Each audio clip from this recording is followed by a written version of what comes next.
ساتھیوں، آج ہم یہاں ایک بار پھر پاکستان کے کونے کونے سے پاکستان کے عوام میں غریب خدا بخش میں شہید محترمہ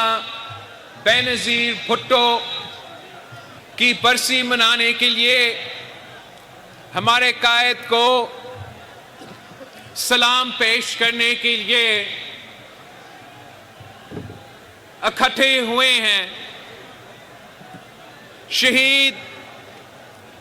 محترمہ بے نظیر بھٹو اس ملک کی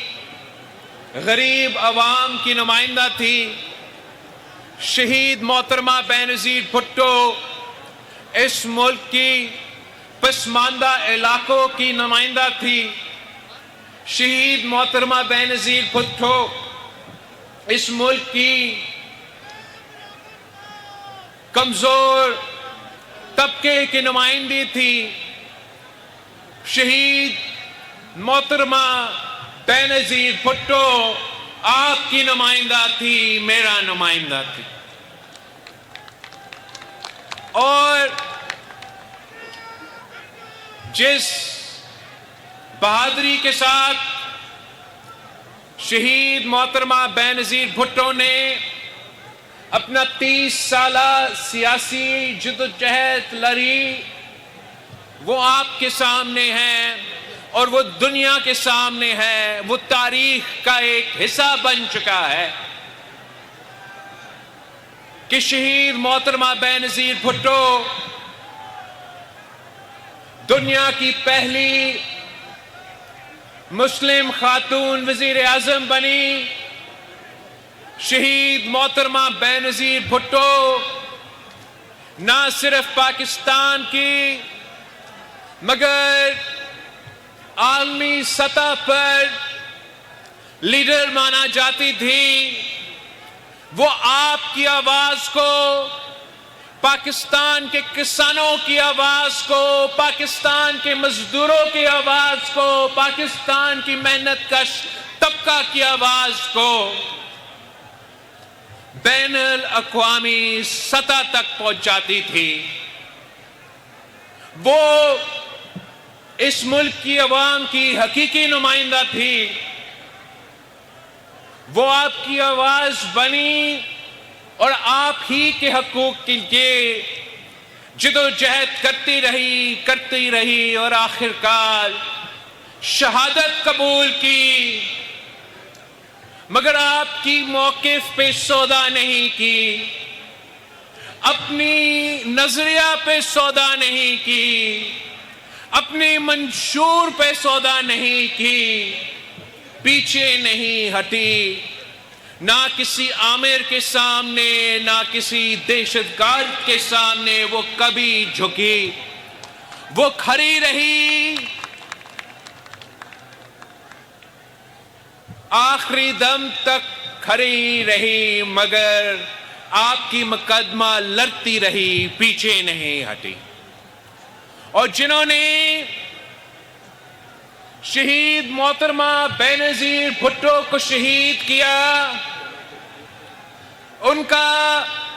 یہ غلط فہمی تھا کہ اب جبکہ شہید محترمہ بے نظیر بھٹو موجود نہیں ہوگی تو سندھ کی آواز، بلوچستان کی آواز، پختونخوا کی آواز، وسیب کی آواز، پنجاب کی آواز، وفاق کی آواز، گلگت بلتستان اور آزاد کشمیر کے حقیقی آواز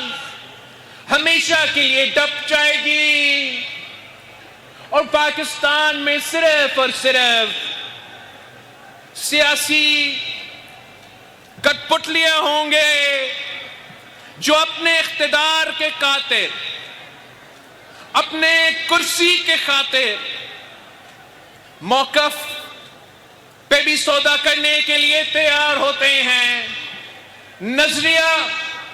پہ سودا کرنے کے لیے تیار ہوتے ہیں، منشور پہ سودا کرنے کے لیے تیار ہوتے ہیں، پاکستان کے عوام کے حق پہ سودا کرنے کے لیے تیار ہوتے ہیں، صوبوں کے حق پہ سودا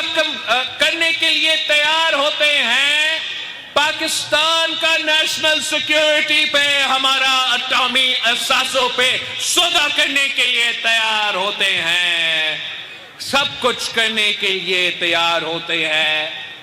ملک کو نقصان پہنچانے کے لیے تیار ہوتے ہیں، بس ان کو اسلام آباد کی کرسی پہ بیٹھنے کا شوق ہوتا ہے۔ اور آج تک 27 دسمبر 2007 سے لے کے آج تک جو نقصان پاکستان اٹھا رہا ہے، جو نقصان آپ اٹھا رہے ہو، جو اس ملک کے عوام آج تک اگر مشکل میں ہیں تو صرف اس لیے کہ تم نے شہید محترمہ بے نظیر بھٹو کو شہید کیا۔